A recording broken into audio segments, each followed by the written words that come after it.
నుంచి యోహాను రాసిన సువార్త 14వ అధ్యాయం మొదటి వచనం చదువుకుందాం. యోహాను రాసిన సువార్త 14వ అధ్యాయం మొదటి వచనం. మీ హృదయమును కలవరపడనీయకుడి, దేవుని యందు విశ్వాసం ఉంచుచున్నారు, నా యందును విశ్వాసం ఉంచుడి. మరి ఒకసారి చదువుకుందాం. మీ హృదయమును కలవరపడనీయకుడి, దేవుని యందు విశ్వాసం ఉంచుచున్నారు, నా యందును విశ్వాసం ఉంచుడి. తలలు వంచి చిన్న ప్రార్థన చేసుకుందాం. మా ప్రియమైన పరలోకపు తండ్రి, పరిశుద్ధుడైన దేవా, నీ పాదాలకు వేలాది వేల స్తోత్రాలు చెల్లించుకుంటున్నాం. మా స్తుతికి కారణభూతుడవు నీవే, మా స్తోత్రాలకు అర్హుడవు నీవే, మా పూజకు తగిన దేవుడవు నీవే, మా ఆరాధనకు పాత్రుడవు నీవే. వేల్పులలో నీ వంటి వాడెవడున్నాడు? పరిశుద్ధతను బట్టి మహనీయుడవు, స్తుతికీర్తనను బట్టి పూజ్యుడవు, అద్భుతములు చేయవాడవు, నీ వంటి వాడెవడున్నాడు? అటువంటి గొప్ప దేవునివి మాకు దొరికినందులకై నీకు స్తోత్రం, స్తోత్రం, స్తోత్రం. నైనా మేము మిమ్మల్ని వెదకలేదు ప్రభా, నీవే మమ్మల్ని వెదకి రక్షించావు. మేము మిమ్మల్ని ప్రేమించలేదు ప్రభా, నీవే మొదట మమ్మల్ని ప్రేమించావు.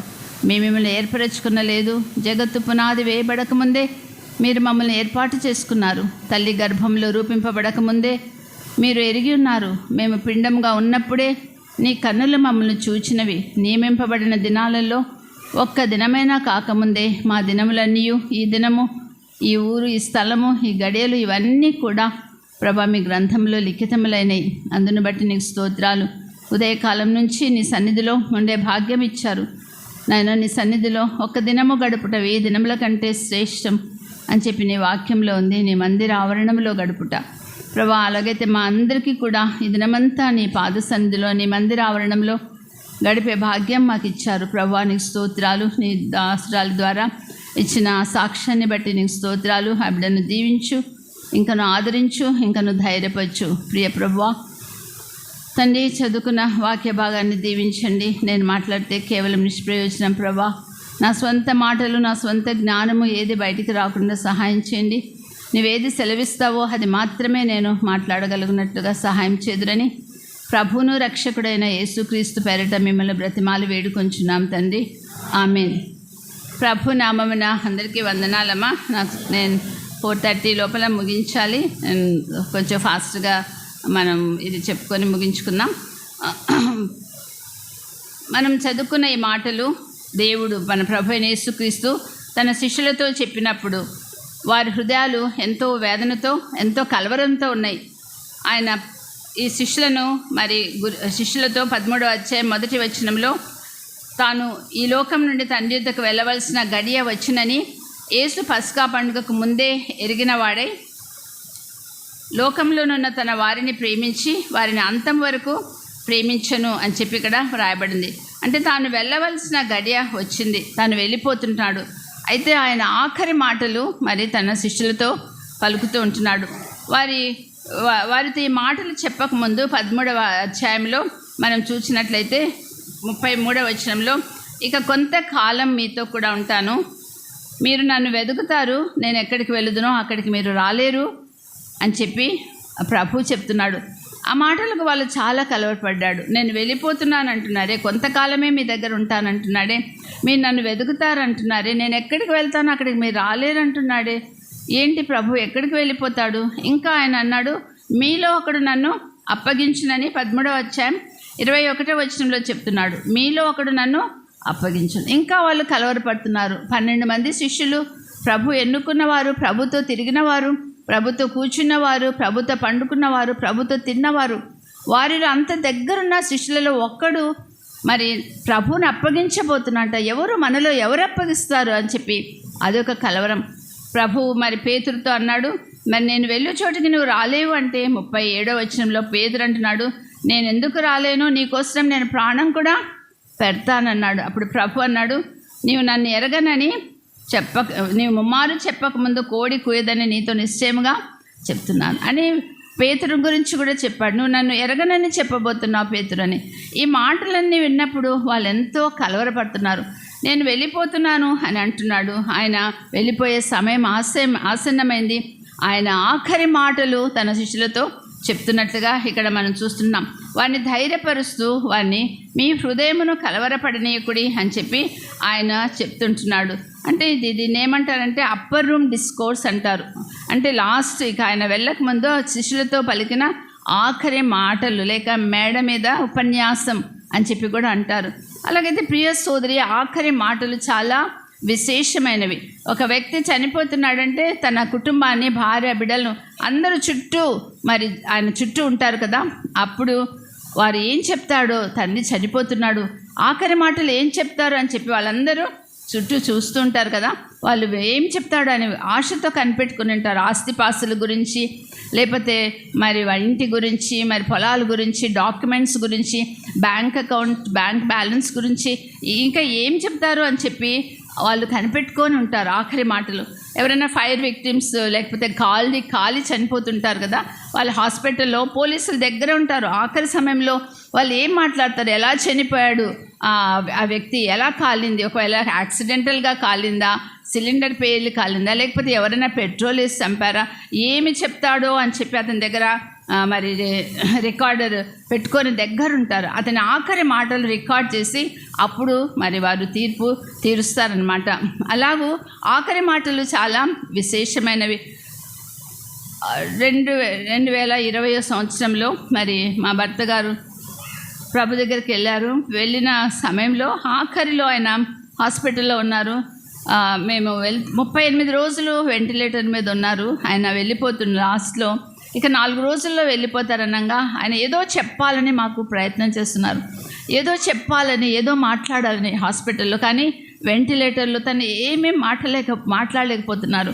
తను ఏదో మనసులో ఉండేది చెప్పాలని బాధపడుతున్నారు, కానీ చెప్పలేకపోతున్నారు. మా బాబు, ఏం డాడీ ఏం చెప్తారు మీరు, ఏమంటే వాడు తీసి ఒక పెన్ను పేపర్ చేతికిచ్చి రాయండి డాడీ ఏం చెప్పాలనుకుంటున్నారంటే, ఆ పెన్ను 38 రోజులు పడకలో ఉండి ఆ వ్రేళ్ళన్నీ నీరు వచ్చేసి లావుగా అయిపోయిన వ్రేళ్ళు, ఆ పెన్ను పట్టుకోలేక ఆ యొక్క పెన్ తీసుకున్నారు, కానీ ఇట్లా గీస్తుంటే ఒక్క అక్షరం కూడా పడట్లే, ఒట్టి గీతలే పడుతున్నాయి. ఇంకా ఆ పేపర్ మా దగ్గర ఉంది. అలాగ తను ఏమీ చెప్పలేక మరి 4 days తర్వాత కోమాలోకి వెళ్ళిపోయారు ప్రభు దగ్గరికి. ఇప్పుడు కూడా మాకు బాధిస్తుంది. ఏముందో తన హృదయంలో, ఏం చెప్పాలనుకున్నారో, తన హృదయం అంతా మాకు ఏమేమి విషయాలు చెప్పాలనుకున్నారో అని, తన హృదయంలో ఉండేది ఏది పంచుకోవాలని చెప్పలేకపోయారని ఇప్పటికి కూడా మాకు చాలా బాధేస్తుంది. కాబట్టి ఆఖరి మాటలు, ఆఖరి సందేశం అంటే చాలా విశేషమైనది. ప్రభు వెళ్ళిపోతూ ఆఖరిదిగా ఆ శిష్యులతో మాట్లాడుతూ ఏమని చెప్తున్నారమ్మా, మీ హృదయమును కలవరపడనీయకుడి అని చెప్పి ఆయన చెప్తున్నాడు. అలాగైతే ఇప్పుడు మనం అపాయకరమైన దినాల్లో ఉన్నాం అని పరిశుద్ధ గ్రంథంలో వ్రాయబడింది. దుర్దినాలు, మరి నెమ్మది లేని దినాలు, ఎక్కడ చూసినా భయంకరమైన వార్తలు, అపాయాలు, భూకంపాలు, కరువులు, తెగుళ్ళు, మరి భయంకరమైన దినాల్లో మనం ఉంటున్నాం, మరి ఆఖరి దినాల్లో. అలాగైతే మనకు నెమ్మది లేని పరిస్థితులు ఉన్నాయి. స్వార్థ ప్రకటించే వారిని కొడుతున్నారు, చంపుతున్నారు, మరి కేసులు పెడుతున్నారు, జైళ్ళలో లాగుతున్నారు, బెయిల్స్ నిరాకరిస్తున్నారు, చర్చెస్ని కూలుస్తున్నారు. ఇక్కడ అంత లేదు, కానీ నార్త్ ఇండియాలో చాలా విశేషంగా శ్రమలు పడుతుంటున్నారు. కాబట్టి అలాంటి దినాల్లో మనం ఉంటున్నాం. విశ్వాస కుటుంబాలు సహా విలువలు లేని జీవితాలు జీవిస్తున్నారు. ఇంకా అన్యులే కొంచెం బెటర్. మన విశ్వాసులైన వారి కుటుంబాల్లో అసలు విలువలు లేవు. భర్తలకు, భార్యలకు మధ్య సమాధానం లేదు, గొడవలు, సంఘాల్లో గొడవలు. ఇటువంటి పరిస్థితుల్లో మరి లోకం లేకపోతే మనము జీవిస్తూ ఉంటున్నాం. పిల్లలు తిరగబడుతుంటున్నారు కదా, గంటల తరబడి మొబైల్స్లో ఉంటున్నారు. ఏం మాట్లాడుకుంటారో ఏమో, గంటల తరబడి వాటిలో సమయం అంతా వృధా చేస్తున్నారు. Internet, WhatsApp, messages, Google, Facebook, YouTube, Instagram, ఏమేమో ఉన్నాయి. అందులో ఉండే చెత్తంతా ఉంది, దాంట్లో పాపమంతా అందులో ఉంది. ఆ యొక్క సెల్ ఫోన్లో ఏదన్నా వాళ్ళు ఉపయోగించుకోవచ్చు. అటువంటి దాంట్లో గంటల తరబడి యవనస్తులు తమ సమయాన్ని మరి వృధా చేస్తున్నారు. ఆర్థిక ఇబ్బందులు, మరి ఆరోగ్య సమస్యలు, మరి ఎన్నో విధాలుగా అనేక ఒత్తిళ్లతోటి, మానసిక ఒత్తిళ్లతోటి ఉంటున్న దినాల్లో మనం ఉంటున్నాం కదమ్మా. అలాగైతే ఆ మాటలు శిష్యులతో మాత్రమే కాదు, ఆ మాటలు మనకెంతో అవసరమై ఉంటున్నాయి. ఈ మాటలు ఎవరితో చెప్పాడు అని చూసినట్లయితే 13వ అధ్యాయం 1వ వచనంలో,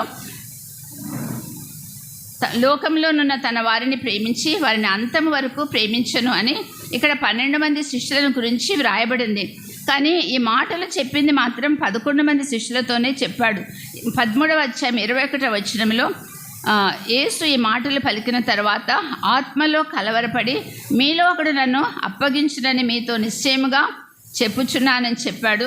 27వ వచనం, వాడు ఆ ముక్క పుచ్చుకొనగానే సాతాను వానిలో ప్రవేశించెను. 30వ వచనం, వాడు ఆ ముక్క పుచ్చుకొని వెంటనే బయటికి వెళ్ళెను. అప్పుడు రాత్రివేళ. 31వ వచనం, వాడు వెళ్ళిన తర్వాత యేసు ఇట్లనే.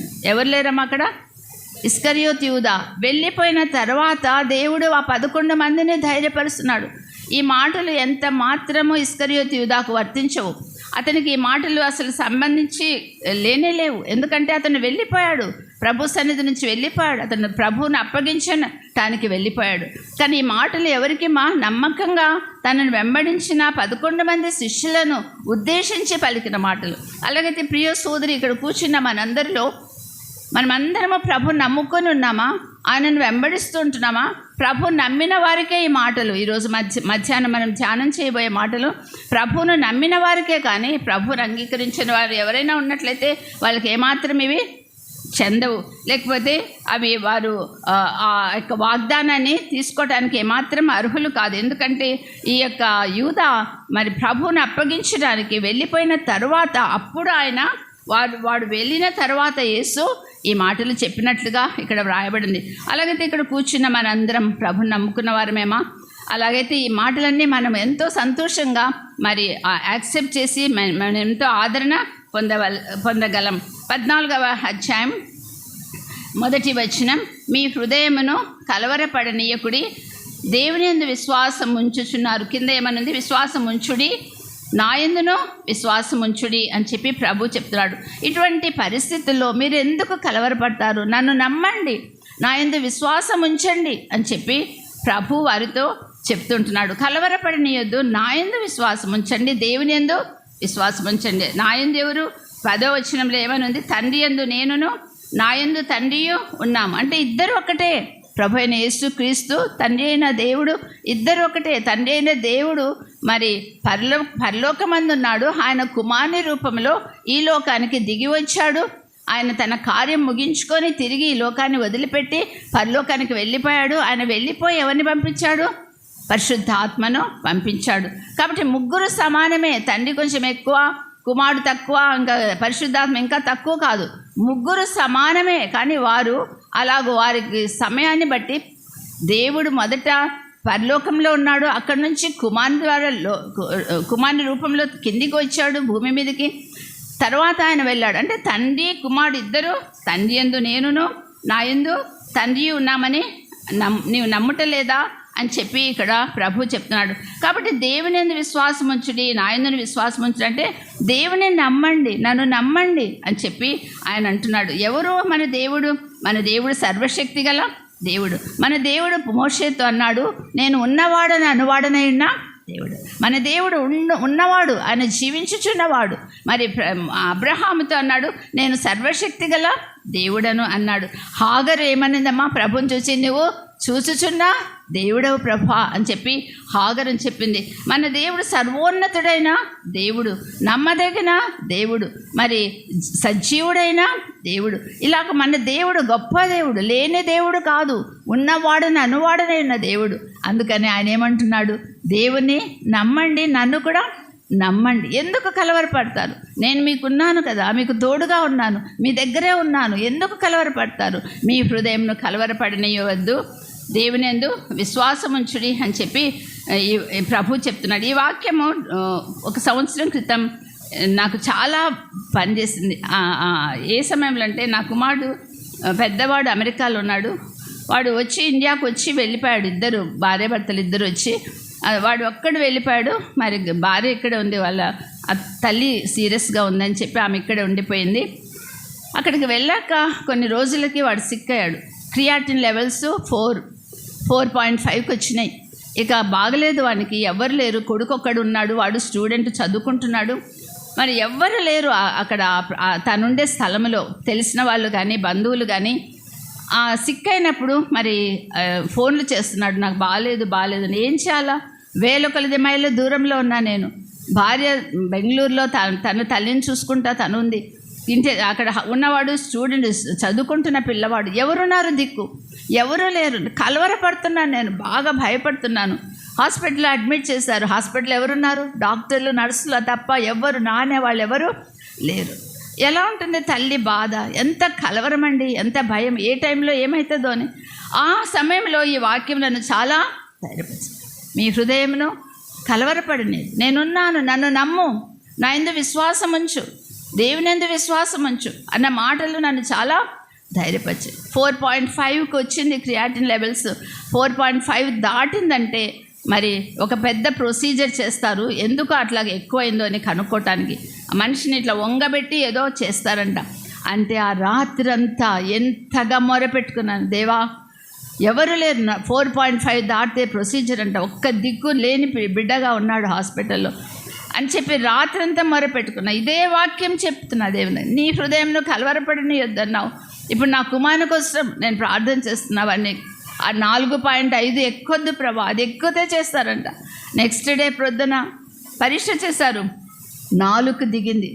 4 ఒకవేళ 4.5 ఉన్నది 4.6కు పోయినా కానీ ఆ ప్రొసీజర్ చేసేవాళ్ళు, కానీ 4.4కి వెనక్కి తగ్గింది. ఇంకా అప్పుడు నేను ఇంకా ధైర్యపరచబడ్డా, ఈ వాక్యాన్ని సొంతం చేసుకున్నా, నా సొంతం చేసుకుని, దేవా నువ్వు నిజంగా నమ్మదగిన దేవుడు. అలాగూ ఆ బిడ్డ గ్రాడ్యువల్గా 4కి వచ్చి 3.5 3కి వచ్చి ఇప్పుడు 1కి నార్మల్కి వచ్చేసింది. కాబట్టి ప్రియ సోదరిలారా, దేవుడు ఎంతైనా నమ్మదగిన దేవుడు. ఆయన చెప్పాడు, మీరు కలవరపడద్దు, నన్ను నమ్మండి, నేను సర్వశక్తి గల దేవుడను, నేను నమ్మదగిన దేవుడను, నేను సర్వోన్నతుడైన దేవుడను, నేను ఉన్నవాడను అనువాడనైన దేవుడను, నేను చూచుచున్న దేవుడను. ఇంత గొప్ప దేవుడు మనకుంటుండగా మనం ఏం చేయాలమ్మా? కలవరపడని అవసరం లేదు, విశ్వాసముతో విశ్వసించాలి. ప్రభు తన సొంత ఊరికి ఒకసారి వెళ్ళాడు. మత్తయి సువార్త 13వ అధ్యాయంలో తన సొంత దేశానికి వెళ్ళాడు. వెళ్ళి అక్కడ మరి మందిరంలో 53వ వచనం, ఆయన అక్కడ నుండి వెళ్ళి స్వదేశమునకు వచ్చి సమాజ మందిరంలో వారికి బోధించుచుండెను. అందువలన వారు ఆశ్చర్యపడి, అక్కడున్న వాళ్ళంతా ఆయన బోధ విని ఆశ్చర్యపడుతున్నారు. ఈ జ్ఞానంను, ఈ అద్భుతములు ఇతనికి ఎక్కడి నుండి వచ్చినవి? ఇతడు వడ్లవాని కుమారుడు కాడా? ఇతని తల్లి పేరు మరియ కాదా? యాకోబు, యోసేపు, సీమోను, యూదావారు ఇతని సహోదరులు కారా అని చెప్పి అతని విషయమై అభ్యంతర పడిరి. కాబట్టి 58వ వచనంలో వారి అవిశ్వాసమును బట్టి ఆయన అక్కడ అనేకమైన అద్భుతములు చేయలేదు, చేయకుండా వెళ్ళిపోయాడు. తన స్వంత దేశానికి వెళ్ళాడు, తన స్వంత దేశంలో అద్భుత కార్యాలు చేయాలని వెళ్ళాడు. మరి వారు ఆయనందు అవిశ్వాసం ఉంచారు, లేకపోతే అభ్యంతర పడ్డారు. ఎలా చేస్తున్నాడు? మరియ కుమారుడు కదా, వడ్లవాని కుమారుడు కదా, ఇంత జ్ఞానం ఎలా వచ్చింది అనకని ఆయన నమ్మలేదు. అందుచేత ఆయన చేయవలసిన ఆశ్చర్య కార్యాలు, అద్భుత కార్యాలు చేయకుండా వారి అవిశ్వాసమును బట్టి ఆయన అక్కడ అనేకమైన అద్భుతములు చేయలేదు అని చెప్పి ఇక్కడ రాయబడింది. అలాగైతే ప్రియ సోదరి, అనేక సార్లు మనం ఇబ్బందులకు గురవుతుంటాం, కానీ మనకు విశ్వాసం ఉండదు, భయపడి మనము దేవుని నమ్మి ఇది అవుతుందా, ఈ కార్యం అవుతుందా అనుకుంటాం. అలాంటప్పుడు ఆయన ఇది చేయగలడా దేవుడు అనుకుంటాం. ఆయన మన ఇంటికి వస్తాడు, మన జీవితాల్లోకి వస్తాడు, మన అవిశ్వాసాన్ని చూసి ఆయన దాటి వెళ్ళిపోతాడు. కాబట్టి ప్రియ సోదరులారా, ప్రభు చెప్తున్నాడు, నన్ను నమ్మండి, దేవుని నమ్మండి, నేనున్నాను, మీరు ఎందుకు కలవరపడతారు? ఇక్కడ ఈ విశ్వాసం ఏంటంటే దీన్ని లివింగ్ ఫెయిత్ అంటారు. దినము మనము దేవుని మీద ఆధారపడతాం. విశ్వాసంలో 2 రకాలు ఉన్నాయి. ఒకటి సేవింగ్ ఫెయిత్ అంటారు. అంటే మనం ఎప్పుడైతే ప్రభు సన్నిధికి వచ్చి, దేవా నేను పాపిని, నువ్వు నా కోసం చనిపోయి తిరిగి లేచావని విశ్వసిస్తున్నాను, నన్ను నీ బిడ్డగా చేసుకొని ప్రార్థన చేసే దాన్ని ఏమంటారంటే సేవింగ్ ఫెయిత్ అంటారు. అది ఒక్కసారే జరుగుతుంది. రక్షణ పొందినప్పుడు మనం దేవుని యందు విశ్వాసం ఉంచి రక్షణ పొందుతాం.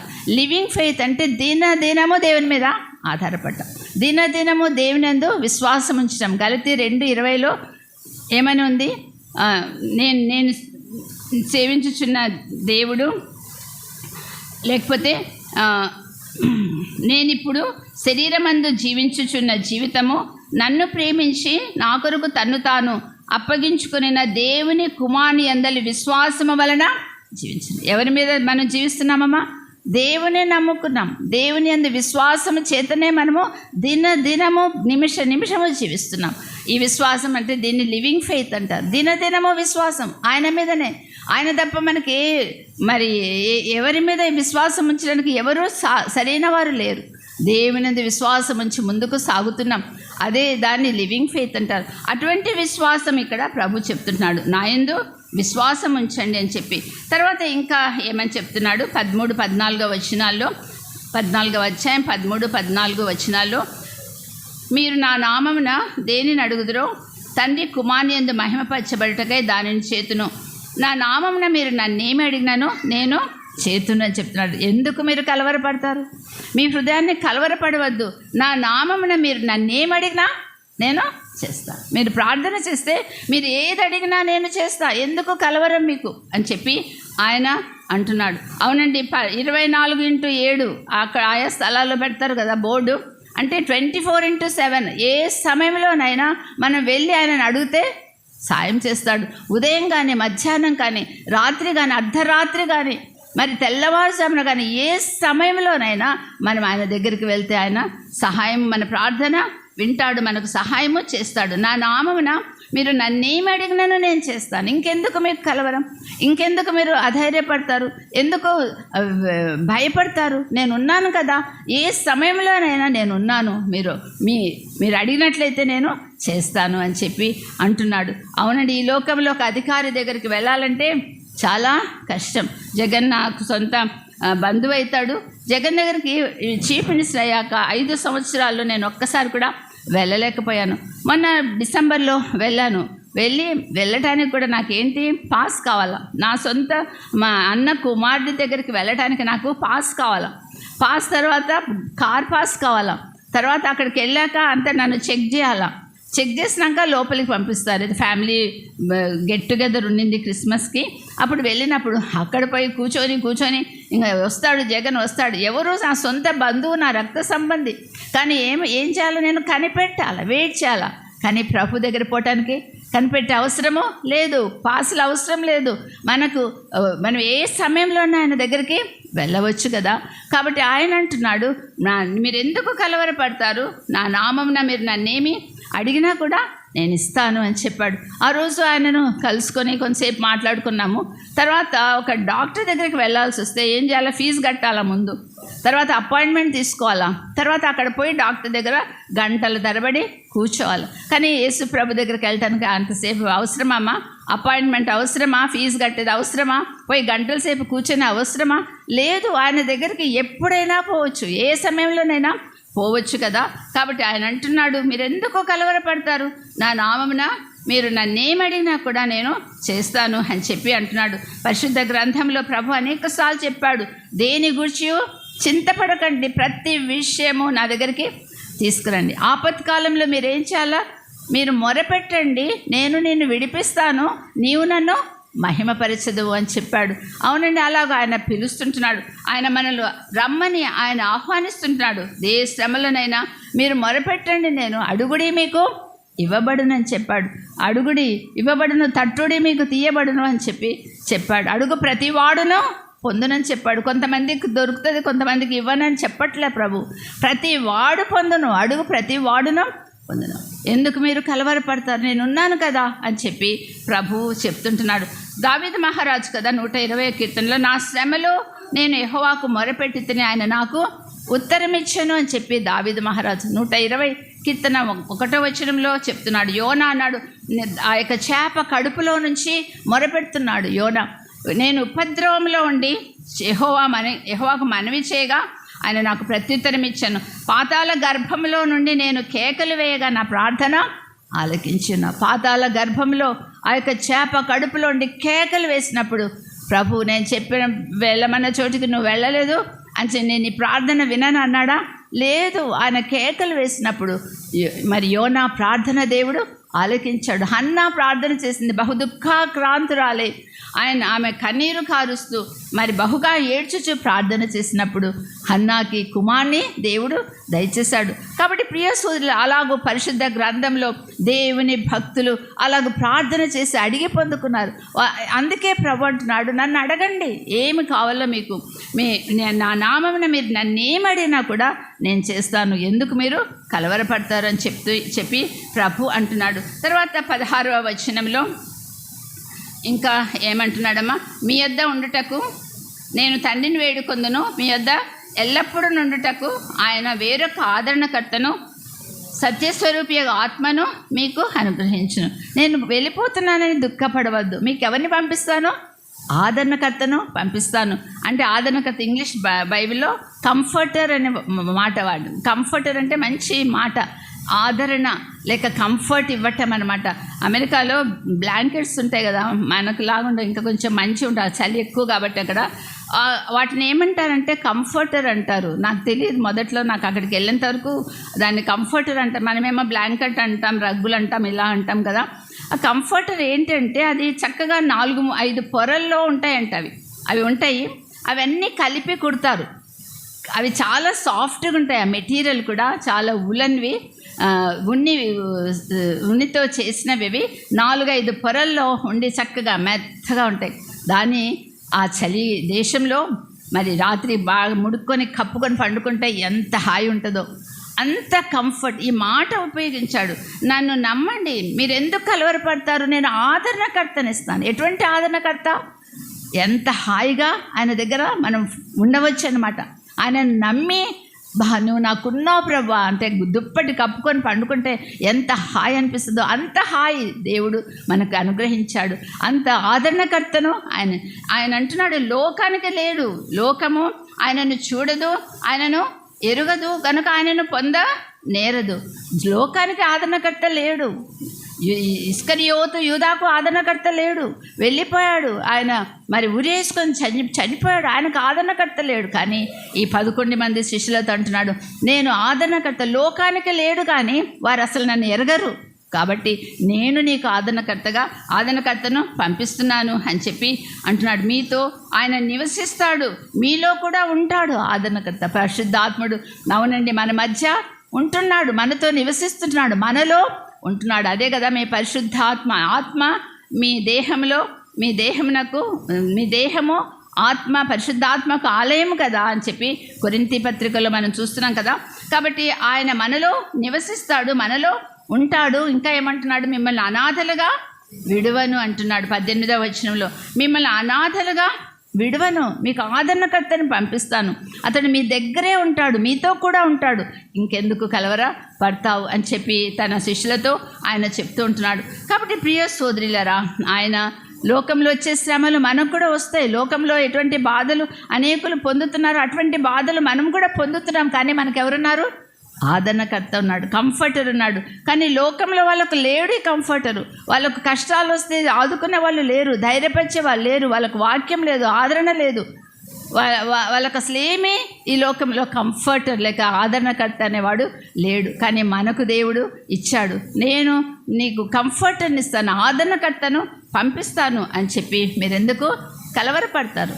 మీరు కలవరపడవద్దు, మీ హృదయాన్ని కలవరపడనీయొద్దు అని చెప్పి ప్రభు చెప్తున్నాడు. అమ్మ 19వ వచనంలో ఇంకా ఏమంటున్నాడు ఆయన?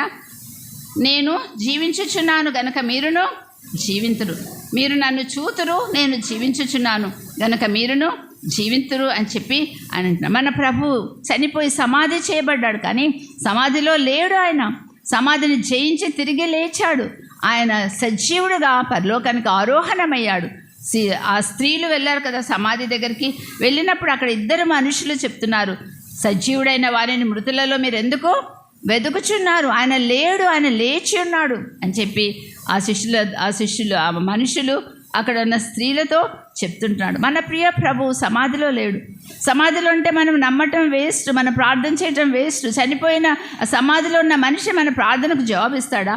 మన ప్రార్థన వింటాడా? లేదు, ఆయన సజీవుడైన దేవుడు. కాబట్టి ఆయన ఏమంటున్నాడమ్మా?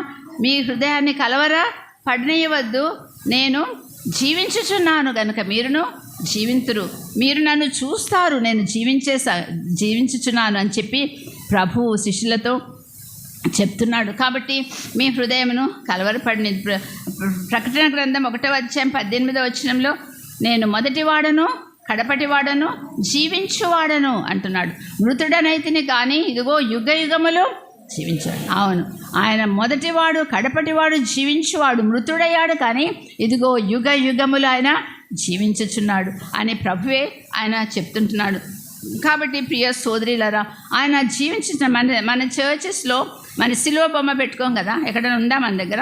గోడకు కానీ బయట బిల్డింగ్ పైన కానీ. ఎందుకు? అది పాస్ట్, అంటే అది గతించిపోయింది. 2000 సంవత్సరాల క్రితం మన ప్రియ ప్రభు మన కోసం ప్రాణం పెట్టాడు సిలువలో. ఆ సిలువలో ఇప్పుడు లేడు. ఆ సిలువ నుంచి అది గతించిపోయింది, చరిత్ర అది. కానీ ఆయన సమాధి చేయబడి తిరిగి లేచాడు. ఇప్పుడు జీవించుచున్న దేవుడు, ఇంకా సిలువలో ఉన్న దేవుడు కాదు. అందుకే మనం సిలువలో అవి పెట్టుకోం. మన చర్చెస్లో, మన మెడల్లో, మన ఇళ్ళల్లో సిలువ గుర్తులు ఉండవు. అనేక మంది క్రైస్తవుల ఇళ్ళల్లో సిలువలు ఉంటాయి. కానీ ఎందుకు అనవసరం అది? ఎందుకంటే ఆయన సిలువలో లేడు. ఆయన జయించినాడు సిలువను, సాతాన్ని, సమాధిని జయించి ఆయన తిరిగి లేచాడు. సజీవుడుగా ఉన్న దేవుడు. ఒకసారి మార్టిన్ లూథర్ గారు, ఆయన లూథరన్ చర్చ్ స్థాపికుడు. ఆయన జీవించిన కాలంలో క్యాథలిక్స్ అనేవాళ్ళు ఎక్కువ ఉండేవాళ్ళు. క్రైస్తవులలోనే క్యాథలిక్ ఒక గ్రూప్ వాళ్ళు ఏం చేస్తారంటే పాప పరిహార పత్రికలని అమ్ముతారు. అంటే ఆ పాప పరిహార పత్రికలు డబ్బులు పెట్టి కొనుక్కోవాలా. వాళ్ళ పాపాలన్నీ అన్నీ రాసిస్తే ఆ పాప పత్రికలు తీసుకెళ్ళి, పాప పరిహారార్థ పత్రికలు తీసుకెళ్ళి అక్కడ పోపు గారికి ఇస్తారు. ఆ పోపు గారు దేవునికి ఆ పత్రిక పెట్టి ఆ పాపాలన్నీ దేవుని దగ్గర చెప్తాడు. అప్పుడు దేవుడు క్షమిస్తాడని చెప్పి వాళ్ళు అలా చేసేవాళ్ళు. కానీ మార్టిన్ లూథర్ గారు ఇదంతా తప్పు, ఇది వాక్యానుసారం కాదని చెప్పి ఖండించినప్పుడు అతన్ని చాలా శ్రమ పెట్టారు. మార్టిన్ లూథర్ గారిని శ్రమ పెట్టి ఇంకా ఆయనను చంపాలని చెప్పి కూడా మరి అనుకుంటున్నారు. అలాంటి సమయంలో మార్టిన్ లూథర్ గారు చాలా కృంగిపోయారు. చాలా వాక్య సత్యాన్ని చెప్తుంటే నన్ను ఇంత బాధిస్తున్నారు, నన్ను ఇంత శ్రమ పెడుతున్నారు, నన్ను చంపాలని చూస్తున్నారు. ఎందుకు ప్రభువా, నేను ఏం చేశాను వాళ్ళని? నేను వాక్య సత్యాన్ని చూపిస్తున్నా. అది ఆ పాప పరిహార పత్రికలు లేవు అసలు. వాక్యంలో పాపి డైరెక్ట్గా ప్రభు దగ్గరికి వెళ్ళి దేవా నన్ను క్షమించు ప్రభా అని అడగటమే, అదే రక్షణ ఇచ్చేది, అదే విశ్వాసం. కానీ ఇట్లా పాప పరిహార పత్రికలు అమ్మటం, కొనటం, తీసుకెళ్ళి పోపుకి ఇవ్వటం, ఆయన ఆ పాపాలన్నీ దేవుని దగ్గర ఒప్పుకోవటం, ఇదంతా సరికాదు. ఆయన ఖండించాడు. కానీ ఆయన చాలా శ్రమలు పొందాడు. ఒకరోజు 2 చేతుల్లో ఇలా తల పెట్టుకొని తన టేబుల్ మీద కుర్చీలో కూర్చొని కృంగిపోతున్నాడు, దిగజారిపోతున్నాడు. ఆయన భార్య ఒక నల్ల గౌన్ వేసుకొని వచ్చి అక్కడ నిల్చుంది ఎదురుగా. ఆయన మార్టిన్ లూథర్ గారు ఎదురుగా. ఆయన కృంగిపోయి తల ఎత్తి ఇట్లా చూస్తే ఎదురుగా భార్య నల్ల గౌన్ వేసుకుంది. ఆయన అన్నాడు, ఏంటమ్మా నల్ల గౌన్ వేసుకున్నావు, ఎవరు చనిపోయారు అని చెప్పి అన్నాడు. అంటే యేసు ప్రభు చనిపోయాడు అంటే ఆయన కోపం వచ్చింది. ఏం పిచ్చిదానిలాగా మాట్లాడుతున్నావు, యేసు ప్రభు చనిపోయాడా అని అంటే, అవునయ్యా యేసు ప్రభు చనిపోయాడు. ఆ రోజుల్లో వాళ్ళ దేశంలో ఎవరైనా చనిపోతే నల్ల దుస్తులు వేస్తారు. మన దేశంలో కూడా వేసుకుంటారు కదా, కొంతమంది నల్ల జెండాలు పెడతారు, నల్ల బట్టలు వేసుకుంటారు కొంతమంది ఎవరైనా చనిపోతే దుఃఖంతోటి. అలాగైతే ఆమె ఆ దేశ సంప్రదాయం ప్రకారం అట్లా చేస్తారని ఆమె ఆ నల్లగౌన్ వేసుకొని వచ్చింది.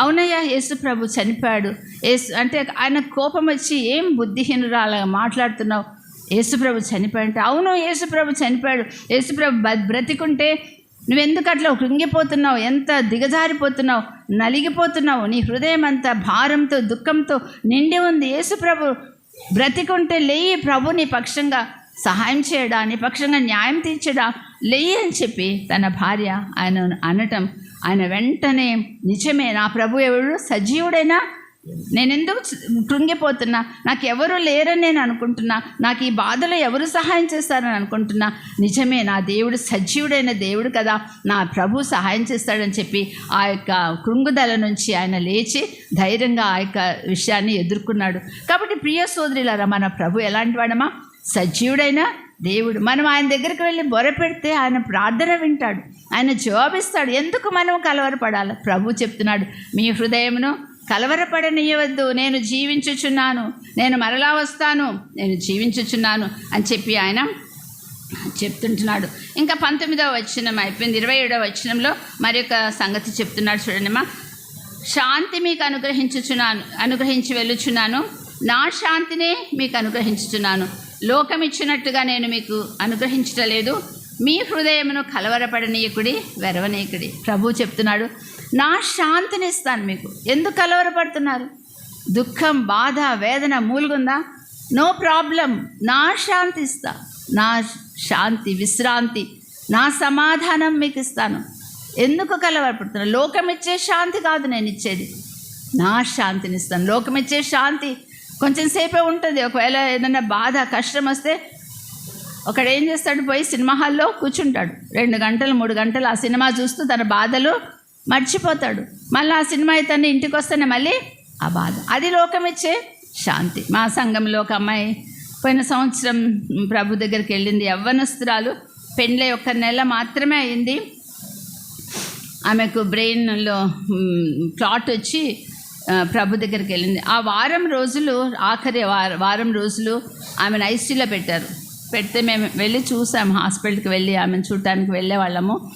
అయితే వాళ్ళ ఫాదర్, ఆమె తండ్రి అప్పటికే ఒక కొడుకును పోగొట్టుకున్నారు. ఇంజనీరింగ్ చదివే పిల్లవాడు. కొన్ని సంవత్సరాల ముందే ఆయన బైక్ యాక్సిడెంట్లో చనిపోయాడు.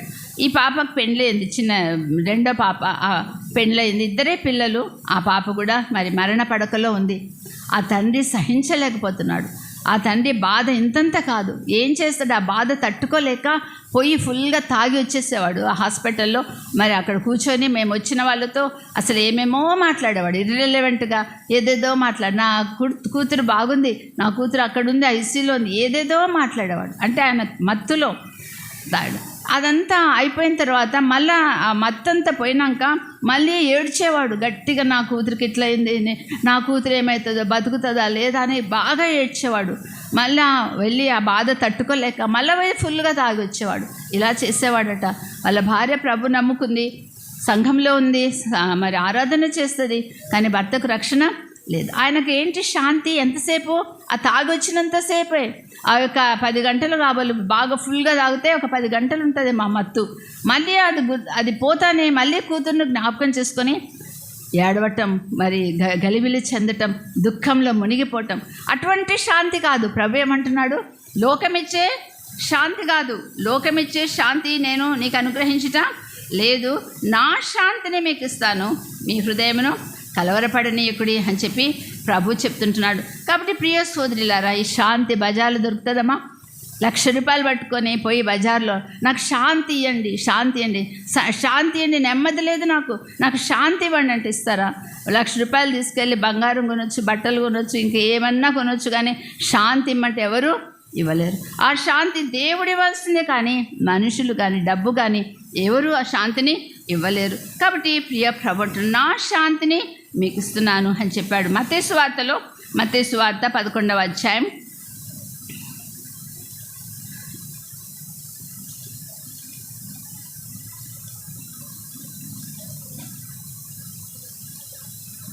28, 29 వచనాలు చదివినట్లయితే, ప్రయాసపడి భారము మోసుకొనుచున్న సమస్త జనులారా నా యుద్ధకు రండి, నేను మీకు విశ్రాంతి కలుగచేతును అంటున్నాడు. ఈ విశ్రాంతి ఎవరికమ్మా?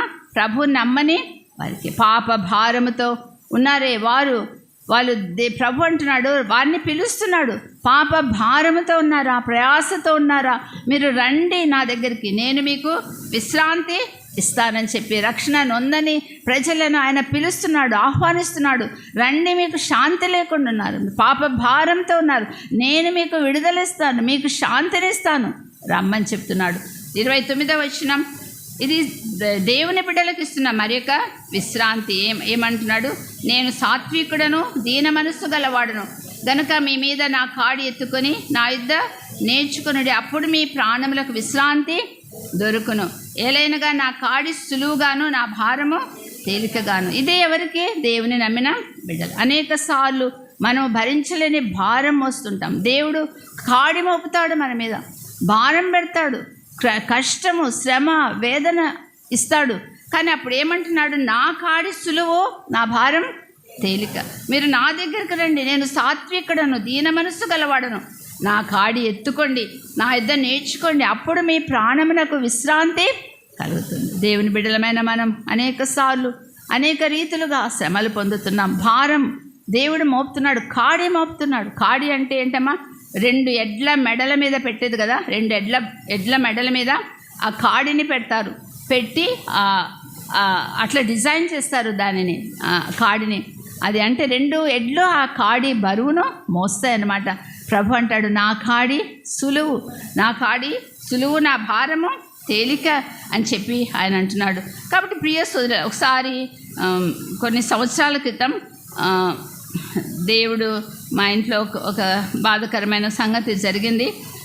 నేను మా మూడవ కుమారుడు చిన్న కుమారుని భార్యకు క్యాన్సర్ వచ్చింది. దాదాపు 8 సంవత్సరాలు క్యాన్సర్తో బాధపడింది. తర్వాత 2017 సంవత్సరంలో ఆమె ప్రభు దగ్గరికి వెళ్ళిపోయింది. ఆమెకి 2 పిల్లలు. క్యాన్సర్ జబ్బుతో ఉన్నప్పుడు కూడా నేనే చూసుకుంటూ వచ్చాను. అప్పుడు నేను అడిగాను, అప్పటికే నా వయసు 68 సంవత్సరాలు. ఆ వయసులో ఇంకా 2 సంవత్సరాలు ఉంటే 70 వచ్చేస్తాయి కదా అని నేను అడుగుతున్నా, దేవా ఇంత భారం నా మీద పెట్టావు, నేను ఎలా భరించాలి? ఈ వయసులో వృద్ధాప్యంలో ఉన్న, ఇంకా వయసు సంవత్సరాలు గడిచే కొద్దీ ఇంకా వృద్ధాప్యమే. పిల్లలు చిన్నపిల్లలు 8 సంవత్సరాలు 11 సంవత్సరాలు. ఈ పిల్లల్ని పెంచి పెద్ద చేయాలి. 1 సంవత్సరమా 2 సంవత్సరాల? వాళ్ళ చదువులు, వాళ్ళ ఉద్యోగాలు, వారి వివాహాలు, ఇవన్నీ ఎవరు చూస్తారు? ప్రభా ఎంత భారం నా మీద పెట్టావే, తల్లిని నువ్వు తీసుకున్నావే, నా కుమారుని సంగతి ఏంటి అని చెప్పి దేవుని అడుగుతున్నా. నా భర్త బీపీ షుగరు, ఆయన కూడా వృద్ధాప్యంలో ఉన్నాడు. ఆయనకు ప్రత్యేకంగా స్పెషల్గా చూసుకోవాలి ఆయన ఫుడ్. ఇవన్నీ ఇంత భారం పెట్టావంటే, నా తల్లి నా దగ్గర ఉంది, నా తల్లిదండ్రులు 2 నా దగ్గర ఉన్నారు. నా తండ్రి ప్రభు దగ్గరికి వెళ్ళిపోయాడు అప్పటికే. మా అమ్మ ఉంది అప్పటికే, ఆమెకి 89 సంవత్సరాలు వయసులో ఉంది. ఆమె 90వ సంవత్సరంలో ఉంది. ఆమె తన పాటికి తను అన్నీ చేసుకోగలదు, బాత్రూమ్కి వెళ్తుంది, తింటుంది. కానీ అన్నీ మనం దగ్గరుండి అందియాలి కదా, ఆమెకి ఇష్టమైనవి వండి పెట్టాలా. ఇంత భారం పెట్టావే ప్రభు, నాకు నేను ఎలా భరించాలి అని చెప్పి ప్రభు దగ్గర అడిగా. ఈ పిల్లల్ని చూసుకోవాలా, నా కుమారుని చూసుకోవాలా, నా భర్తను చూసుకోవాలా, నా వృద్ధురాలే నా తల్లిని చూసుకోవాలా, నా వయసు పెద్ద వయసు అయిపోతుంది, ఎట్లా చేసుకోవాలా అని అడిగితే ఆయన అన్నాడు, నా భారం నా కాడి సులువు, నా భారము తేలిక. ఏంటి ప్రభా నా కాడి సులువు అంటావు? ఇంత బరువు పెట్టి కాడి సులువు అంటావు ఏంటి ప్రభా? అంటే కాడి అంటే ఏంటమ్మా? ఒకవైపు ప్రభు మోస్తున్నాడు, ఇంకొక వైపు నా మెడ మీద పెట్టాడు. నా కాడి సులువు ఎందుకు? నా భారము తేలిక, నేను మోస్తున్నా కదా. ఆ కాడి ఒక భారం అంతా నీ మెడ మీద పెట్టాను, కానీ ఇంకొక వైపు ఎవరున్నారు?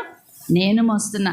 అందుకని నా కాడి సులువమ్మా, నా భారం తేలిక, నువ్వు భయపడవద్దు అని చెప్పి నన్ను ధైర్యపరిచాడు. అలాగూ 7 సంవత్సరాలైంది ఇప్పటికీ. నాకు అసలు తేలిక అయిపోయింది. ఆ కాడి బరువే లేదు. ఎన్ని మేళ్ళు చేశాడు, మంచి సర్వెంట్ని ఇచ్చాడు. 7 సంవత్సరాల నుంచి ఆమె చేస్తుంది. నేను ఒక్క పని చేయను, అంత వంటతో అన్ని ఇంటి పనులు మొత్తం, బట్టలు, ఇల్లు సర్దటం, వచ్చి పోయే వాళ్ళని అందరికీ పరిచర్య చేయటం అన్నీ తనే. నేను పిల్లలతో గడపటమే, పిల్లలకు చదువులు చెప్పటం, వాళ్ళ స్కూల్ నుంచి వస్తానే వాళ్ళతో కూర్చోవటం, వాళ్ళని ప్రార్థన కూర్చోబెట్టడం, పిల్లలతోనే గడుపుతున్నాను. కానీ మిగతా పనంతా ఆమె చేసేది. అట్లా ఇప్పటికీ ఆమె ఉంది. ఆమెను వదిలిపెట్టే వచ్చాను. ఆమె లేకపోతే నేను రావటానికి కూడా వీలు లేని పరిస్థితి. మంచి డ్రైవర్ని ఇచ్చాడు. పిల్లలు స్కూల్కి ఎలా వస్తారు, బస్సులు, ఆటోలు, వచ్చేంత వరకు మనకు టెన్షను. ఈ సిటీలో మంచి డ్రైవర్ను దేవుడు ఇచ్చాడు. మా పిల్లల్ని క్షేమంగా తీసుకెళ్తాడు, క్షేమంగా ఇంటికి తీసుకొస్తాడు. ఆమెలు చేశాడు. తర్వాత నాకు మంచి ఆరోగ్యం ఇచ్చాడు. ఇప్పటికీ 75 సంవత్సరాలు. నాకు మోకాలు నొప్పులు అసలు ఏమీ లేవు, దేవుని కృపను బట్టి. ఎందుకంటే నాకు భారం పెట్టాడు కదా, కాడి పెట్టాడు కదా నా మీద. ఇక నేను సిక్ అయితే మూలను పండుకుంటే ఎవరు చూస్తారు పిల్లల్ని? ఆయన పని కావాలి కదా, ఆ భారం నేను మొయ్యాలి కదా. నాకు ఆ మంచి ఆరోగ్యం ఇచ్చాడు. ఈ వయసులో ఇట్లా తిరుగుతున్నావు అని చెప్పి అందరూ ఆశ్చర్యపోతుంటారు. బస్సులు, ట్రైన్స్, కారు, ఏదంటే అది, ఏది అనుకూలమైతే అది వెళ్ళి సేవకు వెళ్ళి వచ్చే భాగ్యం ఇచ్చాడు. ఈ సమయంలో నా కూతుర్ని ఎక్కడో నింది 23 సంవత్సరాలు ఢిల్లీ, ఇంకా నార్త్ ఇండియాలో నింది. ఆ కుమార్తెను ఒక 3 months బ్యాక్ నా దగ్గరికి తీసుకొచ్చాడు. కింద మేము ఉంటాం, పైన ఫస్ట్ ఫ్లోర్లో వాళ్ళు ఉంటారు. ఇక నేను బయటికి వెళ్ళినా కానీ నా పిల్లల్ని తను మా కుమార్తె చూసుకోగలదు. వాళ్ళ ఫ్యామిలీ పైనే ఉంటారు. ఆ ఇల్లు కూడా పైనే ఏర్పాటు చేశాడు. ఆమె హైదరాబాద్ వచ్చి ఎక్కడో ఉన్నట్లయితే నాకేమి లాభమో లేదు. కానీ దేవుడు అది కూడా పైననే ఏర్పాటు చేశాడు. ఇన్ని మేలు చేశాడు. మరి నా తల్లి 89వ సంవత్సరంలో ఉన్న తల్లి, మా కోడలు ప్రభు దగ్గరికి వెళ్ళిపోయాక ప్రభు అనుకున్నాడు, ఈమె ఎంతో సేవ చేసింది ఇన్ని సంవత్సరాలు, నేను తీసుకుంటానని చెప్పి మా కోడలు వెళ్ళిన 3 నెలలకే మా అమ్మను కూడా ప్రభు తీసుకున్నాడు. ఇప్పుడు అమ్మ బరువు కూడా తీసేశాడు. అమ్మను ప్రత్యేకంగా చూసుకోవాలి, వృద్ధురాలు, దగ్గరుండాలి, ఆదరించాలి, మాట్లాడాలి. ఇవన్నీ ఎంతో సమయం అమ్మతో గడపాలి. కానీ దేవుడు ఇక చేత కాదు, ఈ భారం కొంచెం తగ్గిద్దామని మా అమ్మని తీసుకెళ్ళి తన దగ్గర పెట్టుకున్నాడు. ఇన్ని మేలు చేశాడు. పిల్లలు 8 సంవత్సరాలు, 11 సంవత్సరాలు, మంచి పిల్లలు, మంచి తెలివైన పిల్లలు, క్లాస్లో అన్ని టాపర్సే వాళ్ళు చదువులో. ఇప్పుడు పెద్దోళ్ళు అయినారు, కాలేజీకి వచ్చింది పాప, బాబు 10th క్లాస్ రాశాడు, అన్నిట్లో ఫస్ట్ మార్క్స్ తెచ్చుకుంటారు, మాట వింటారు, ఏమి తొందర చేయరు. ఒకవేళ చిన్నప్పుడే 1 సంవత్సరం 2 ఏళ్ళప్పుడే వాళ్ళమ్మ ప్రభు దగ్గరికి వెళ్ళిపోయి ఉంటే ఎంత కష్టం, పాలు దాపించటం, వాళ్ళకి స్నానాలు చేయించటం, ఇవన్నీ లేవు, అవన్నీ తీసేశాడు. ఎదిగినారు, 8 ఏళ్ళకి వచ్చినారు, అన్నీ వాళ్ళే చేసుకుంటారు. ఇప్పుడు ఏమంటున్నాడు ప్రభు, నా భారం నా కాడి సులువు, నా భారం నాకు అసలు కాడి అనిపించట్లేదు, అన్నీ చక్కగా జరిగిపోతున్నాయి, నాకు అలసట లేదు, ఏమి లేదు, ఆరోగ్యం, సంఘం ఒక పక్క చూసుకుంటూ, వచ్చే గెస్ట్ను చూసుకుంటూ, పిల్లల్ని చూసుకుంటూ ఎంతో దేవుడు నడిపిస్తున్నాడు. కాబట్టి ప్రియ సోదరులారా, నా భారం తేలిక. ఆయన ఏమంటున్నాడు, నా శాంతిని అంటే నా విశ్రాంతిని మీకు ఇస్తాను, నా దగ్గరికి రా, నా భారం నా కాడి సులువు, నా భారము తేలిక అని చెప్పాడు. కాబట్టి ప్రియ సోదరులారా, ఇంకెందుకు కలవరపడతారు? నేను కలవరపడ్డాను, నేను భయపడ్డాను, ఎట్లా సంసారం, ఎట్లా ఈ పిల్లల్ని పెంచాలి, ఇన్ని ఏండ్లు ఇంకా ఎంత భవిష్యత్తు ఉంది అనుకున్నాను, కానీ అసలు బరువే లేకుండా చేశాడు. కాబట్టి ప్రియ సోదరులారా, మీ హృదయమును కలవరపడనీయకుడి, నా శాంతిని మీకు ఇస్తాను, లోకమిచ్చే శాంతి కాదు కానీ నా శాంతిని మీకు ఇస్తాను అని చెప్పి ప్రభు చెప్పాడు. ఇవన్నీ సరే లోక సంబంధమైనవి, కానీ కొరింథీ పత్రికలో ఏమని రాయబడిందమ్మా? కొరింథీలకు రాసిన మొదటి పత్రిక 15వ అధ్యాయం 19వ వచనం, ఈ జీవిత కాలం మట్టుకే మనం క్రీస్తునందు నిరీక్షించే వారమైన ఎడల మనుషులందరికంటే దౌర్భాగ్యులమై ఎందుకు? ఈ లోకంలో అన్ని మేలు జరుగుతున్నాయిలే ప్రభు నమ్ముకున్నందుకు, కానీ ఈ జీవితంలో ప్రభు ఉంటే చాలు అనుకున్నట్లయితే, మనం ఈ జీవితంలో కష్టాలు తీరితే చాలు నాకు అనే ఉద్దేశము కలిగినట్లయితే మనుషులందరికంటే మనం ఎవరం? దౌర్భాగ్యులం. మన గురి ఏంటి? పరలోకంకి పోవాలి, ప్రభు దగ్గరికి వెళ్ళాలి, పరలోకంలో మనం స్థలం సిద్ధపరచుకోవాలి, ప్రభుని నమ్మి ఈ యొక్క నరకాగ్నిని తప్పించుకోవాలి. అది మన గురి, ఈ లోకంలో గురి కాదు. ఈ లోకంలో అన్నీ బాగా జరుగుతున్నాయని అనుకుంటే అది అంతకంటే దౌర్భాగ్యులు ఎవరు లేరు. కాబట్టి ప్రియ సోదరులారా, అంత మాత్రం కాదు, కానీ ప్రభు ఇంకా ఏమంటున్నాడమ్మా? 1వ వచనంలో ఏమంటున్నాడు? 14వ అధ్యాయం 1వ వచనంలో 2వ వచనంలో, నా తండ్రి ఇంట అనేక నివాసములు కలవు, లేని ఎడల మీతో చెప్పుదును, మీకు స్థలము సిద్ధపరచ వెళ్తున్నా. నేను వెళ్తున్నా, ఎందుకోసం వెళ్తున్నా? మిమ్మల్ని విడిచిపెట్టి వెళ్తున్నానా? మిమ్మల్ని అనాథలుగా వదిలి వెళ్ళిపోతున్నానా? లేదు, మీ కొరకు స్థలమును సిద్ధపరచడానికి వెళ్తున్నా. ఇంగ్లీష్ బైబిల్లో మ్యాన్షన్స్ అని ఉంది, అంటే భవనాలు, మీకోసం భవనాలు సిద్ధపరచడానికి వెళ్తున్నాం అని చెప్పి ఆయన అంటున్నాడు. ప్రకటన గ్రంథం 20వ అధ్యాయంలో, టైం అయిపోయింది, నేను త్వరలో ముగిస్తాను, ఒక 5 నిమిషాల్లో ప్రయత్నం చేస్తాను. 21వ అధ్యాయంలో 4వ వచనం 3వ వచనం, ఇదిగో దేవుని నివాసము మనుషులతో కూడా ఉన్నది, ఆయన వారితో కాపురముండును, వారు ఆయన ప్రజలే ఉందురు, దేవుడు తానే వారి దేవుడే ఉండి వారికి తోడై ఉండును, వారి కన్నుల ప్రతి బాష్ప బిందువును తుడిచివేయును, మరణమిక ఉండదు, దుఃఖం ఉండదు, ఏడుపు ఉండదు, వేదన ఉండదు. ఇంత మంచి దేశములో దేవుడు మనకు స్థలమును సిద్ధపరచు. నేను వెళ్తున్నాను, మీకోసం నివాసములను సిద్ధపరచడానికి వెళ్తున్నాను అని చెప్పి ప్రభు అంటున్నాడు. ఎటువంటి స్థలంలో అమ్మా? దుఃఖం లేదు, ఏడుపు లేదు, కన్నీరు లేదు, బాధలు లేవు, కష్టం లేదు. అటువంటి స్థలంలోనికి మనల్ని తీసుకొని వెళ్తాడంట. అంత బంగారపు వీధులే, బంగారం మీద మనం నడుస్తామట. సూర్యుడు లేడు, చంద్రుడు లేడు, ఆయనే వెలుగు, ఆ గొర్రెపిల్లయే వెలుగు. కాబట్టి ప్రియ సోదరులారా, ఇంకెందుకు కలవరపడతావు? నేను వెళ్తున్నాను, మీకోసమే వెళ్తున్నా, మిమ్మల్ని విడిచిపెట్టి వెళ్ళటం లేదు, అనాథలుగా వదిలిపెట్టి వెళ్ళలేదు, మీకోసం స్థలము సిద్ధపరచడానికి నేను వెళ్తున్నాను అని అంటున్నా. అమ్మా, నీకు ఉందా స్థలం? ఆ పరలోకంలో నీకు స్థలం ఉందా అమ్మా? లేకపోతే ఆయన నమ్మకపోతే వారికి స్థలం ఎక్కడ? పరలోకంలో స్థలం లేకపోతే వారు ఎక్కడికి పోతారు?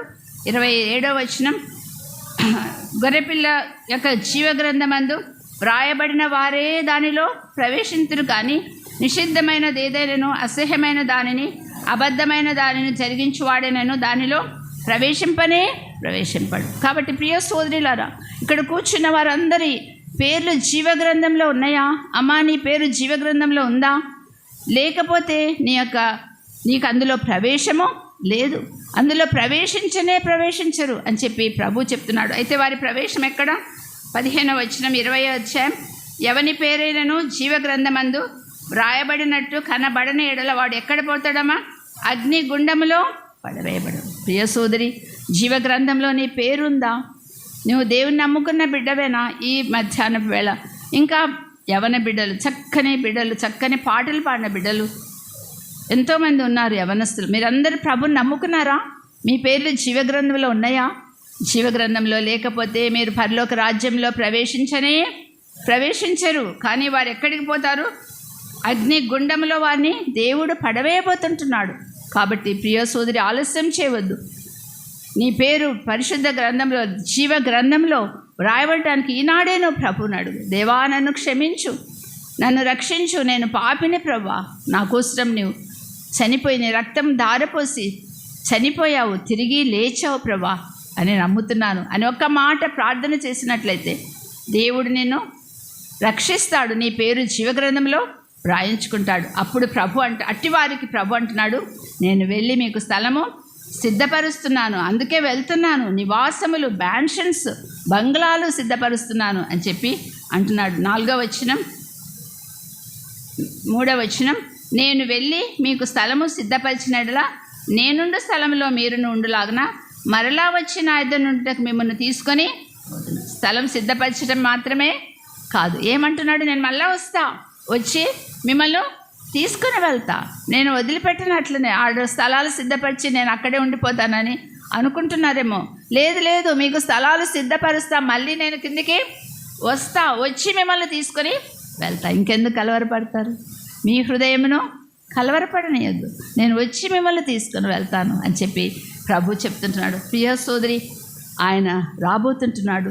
ఆయన వచ్చి తన బిడ్డలను తీసుకోబోతున్నాడు. సంఘాన్ని ఆయన తీసుకోబోతున్నాడు. సంఘం ఎత్తబడబోతుంది. ఎవరమ్మా సంఘం? దేవుని ప్రియమైన పెండ్లి భార్య, రక్తం పెట్టి కొన్న పెండ్లి భార్య. ఈ యొక్క భార్య, ఈ యొక్క ఆధిక్యత, ఈ యొక్క భాగ్యం పాత నిబంధన భక్తులకు లేదు. అబ్రహాం, ఇస్సాక్, యాకోబులు ఉన్నారు, షడ్రక్, మేషక్, అబేద్నెగోలు ఉన్నారు, దావీదు మహారాజు, దానియేలు, ఇంకా ఎంతోమంది భక్తులు, పాత నిబంధన భక్తులు ఎంతోమంది ఉన్నారు. వాళ్ళకి భాగ్యము లేదు. వారు స్నేహితులుగా మాత్రమే ఉంటారు పరలోకంలో. వాళ్ళు స్నేహితులుగా పెండ్లి విందులో కూర్చొని ఉంటారు. కానీ పెండ్లి భార్యగా దేవుడు ఎవరిని తీసుకుపోతున్నాడమ్మా? సంఘాన్ని తీసుకొని పోతున్నాడు. నిన్ను నన్ను ఆయన పెండ్లి కుమార్తెగా ఆయన తీసుకొని పోబోతుంటున్నాడు. ఆయన వచ్చి, నేను వచ్చి నేనుండు స్థలంలో మీరును ఉండులాగున మరలా వచ్చి నా యొద్ద ఉండుటకు మిమ్మల్ని తీసుకొని పోదునని చెప్పి ఆయన చెప్తుంటున్నాడు. కాబట్టి ప్రియ సోదరులారా, ఆయన ప్రకటన గ్రంథం ఆఖరి అధ్యాయంలో ఏమని చెప్తున్నాడు? 7వ వచనం, ఇదిగో నేను త్వరగా వచ్చుచున్నాను అని చెప్పాడు.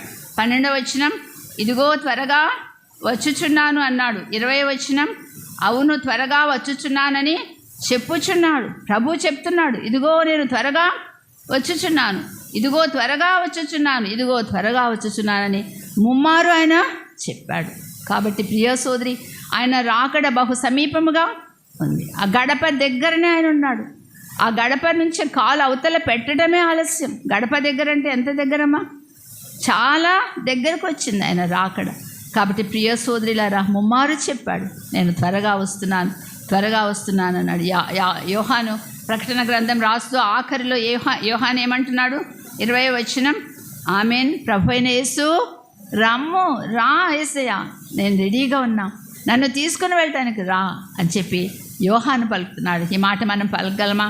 ప్రభువా, నేను రెడీగా ఉన్నా, సిద్ధంగా ఉన్నా, నన్ను తీసుకెళ్ళవచ్చు, నువ్వు వస్తానన్నావు, త్వరగా రా, త్వరగా వచ్చి నన్ను తీసుకుని వెళ్ళని యోహాను చెప్పినట్లు మనం చెప్పగలమా? ప్రియ సోదరి, ప్రభు అంటున్నాడు, మీ హృదయమును కలవరపడనీయొద్దు అని చెప్పి అంటున్నాడు. ఆయన రాబోతుంటున్నాడు. ఆయన ఎలా రాబోతున్నాడంటే, ఆయన వచ్చి మనల్ని పెండ్లి కుమారునిగా రాబోతున్నాడు. సంఘానికి ఆయన వచ్చి మనల్ని తీసుకొని పోతున్నాడు. ఆయన రాకడ ఎలా ఉంటుందంటే, యూదుల కంట ఆయన రాజుగా రాబోతున్నాడంట. ఈ రాజు మాకు అవసరం లేదు అని అన్నారు, త్రోసివేశారు కదా. ఆ యొక్క ఆఖరిలో యూదుల పక్షంగా ఆయన రాజుగా దిగివచ్చి యూదుల పక్షంగా ఆయన యుద్ధం చేసి అన్ని జనాంగములను అన్నిటినీ నాశనము చేయబోతుంటున్నాడు అని చెప్పి గ్రహించాలి. రాజుగా ఆయన రాబోతుంటున్నాడు. కానీ ప్రభు నమ్మని వారికి ఆయన ఎలాగ రాబోతున్నాడు? న్యాయాధిపతిగా రాబోతున్నాడు. న్యాయాధిపతిగా వచ్చి వారందరికీ తీర్పు తీర్చబోతుంటున్నాడు. భయంకరమైన తీర్పు తీర్చి ఆయన ఆఖరి మాటలు, ఆయన పెదాల మీద నుంచి వచ్చే ఆఖరి మాటలు ఏంటి? డిపార్ట్ ఫ్రమ్ మీ, నా ఇద్దరి నుంచి వెళ్ళిపో. ఎక్కడికి? అపవాదికి వాని దూతలకు సిద్ధపరచబడిన నిత్యాగ్నిలోనికి వెళ్ళిపో అని ఆయన ప్రభు నమ్మని వారందరితో ఆయన మాటలు చెప్పబోతుంటున్నాడు. కానీ నమ్మిన బిడ్డలు, నీకు నాకు ఆయన ఏమని చెప్పబోతున్నాడమ్మా? ఆయన ఎలా రాబోతున్నాడు? పెండ్లి కుమారునిగా రాబోతున్నాడు. పెండ్లి కుమార్తె సిద్ధపడాలి. పెండ్లి కుమార్తె ప్రభుని ఎదుర్కోవటానికి అన్ని విధాల సిద్ధపడి ఆయనను ఎదుర్కోవాలి. ఆయన రాబోతున్నాడు. ఆకాశమున దూతలార్భటింపగా, ఆది భక్త సంఘ సమేతంబుగా, ఆకాశంబు మధ్య వీధిలోన ఏకమై మహాసభ చేయ, లోకనాథ నీదు మహిమలోనా మాకదే మహానందమౌగా. రాజాధిరాజా రావే, రాజులకు రాజువై రావే, రాజులకు రాజువై రావే, రవి కోటి తేజస్సు రావే, రాజాధిరాజా రావే, రాజు యేసు రాజ్యమేల రావే, రాజులకు రాజువై రావే, రవి కోటి తేజస్సు రావే. అలాగూ ప్రియ సోదరి, ఆయనను పిలుద్దాం. దేవా, నేను సిద్ధంగా ఉన్నా, నన్ను తీసుకోవటానికి నువ్వు రా ప్రభు అని చెప్పి. ఆయన అన్నాడు, నేను వెళ్తున్నా, స్థలము సిద్ధపరుస్తున్నా, మళ్ళీ వస్తా, మళ్ళీ వచ్చి నేను ఎక్కడుంటానో అక్కడ ఉండటానికి మిమ్మల్ని తీసుకొని వెళ్తాను. అమ్మాయి కుడికలో ఆ భాగ్యం లేని వారు ఎవరైనా ఉన్నారా? అలాగైతే ఈ సమయం పోగొట్టుకోవద్దు. ప్రభు దగ్గరికి రండి. ఆయనతో కూడా ఆయన వచ్చినప్పుడు పరలోకానికి వెళ్ళాలంటే ఆయన నమ్ముకోవాలి.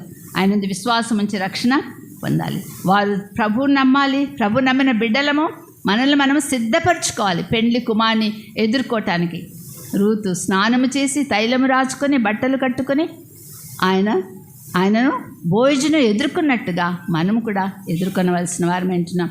ప్రభు కొద్ది వాక్యాన్ని మన కోసం దీవించిన గాక. అమ్మ, మీరు చూపిన ప్రేమ, మీరు ఇచ్చిన ఆతిథ్యం, మరి మీరు చేసిన పరిచర్య అంతటికి కూడా నా ప్రేమ వందనాలు తెలియ